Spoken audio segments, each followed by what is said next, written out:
adakah penyakit-penyakit organik, penyakit sebenar yang menyebabkan obesity? So we know hypothyroidism, diorang punya symptom could be putting on weight, obesity. Any Yeah, other? so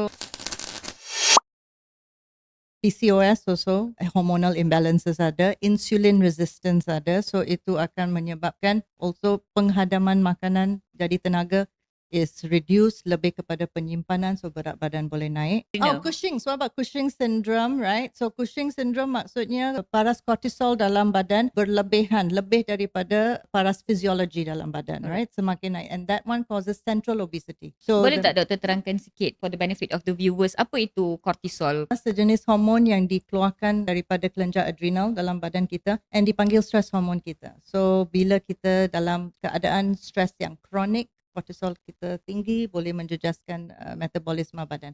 But that one is physiological levels, high at a physiological level. When I talk about Cushing syndrome, I'm talking about above the physiological level. Terlalu banyak akibat penyakit sama ada adrenal gland tu bengkak ataupun ada tumor ataupun mereka yang maybe ada asma ataupun kulit ada masalah, dia makan steroid banyak boleh menyebabkan Cushing syndrome. So macam mana doktor diagnose Cushing syndrome, adrenal fatigue and things like that? Apa diagnosis dia? Tadi doktor kata cortisol level kan?